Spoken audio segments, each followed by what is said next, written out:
Oh, listen, good people, a story I'll tell of a great swamp in Florida, a place called Tate's Hell. 140 square watery miles with millions of skeeters and big yellow flies. And where all about the moccasins lie with glittering death in their beady eye, where bull gators beller and panthers squall. Now this is a place to be shunned by all. Old Tate left Sumatra long about dark.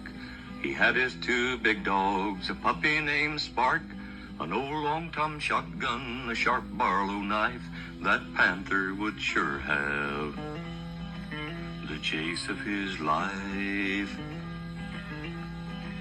A little past moondown, the dog struck the scent.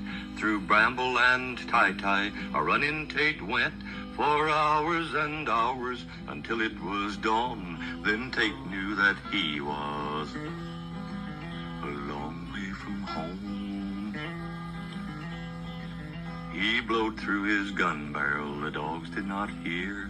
The panther had killed him, and now Tate felt fear. The sun was not shining, the mist it was thick.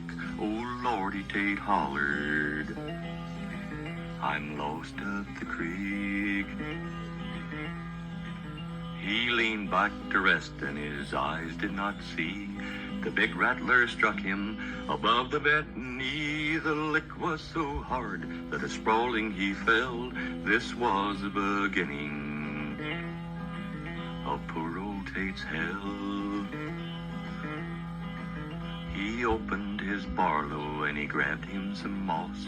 A cut he made one way, another across. He wrapped his leg tightly and tied it with string. Then sickness came on him.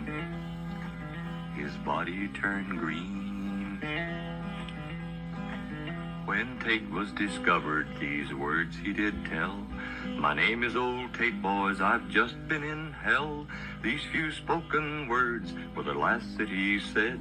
His spirit, it left him. Old Tate, he was dead. No man can dispute this legend of yore, how Tate lived a full week and then 5 days more and somehow crawled out close to Carrabelle from that deep ghostly swamp that we know as Tate's Hell.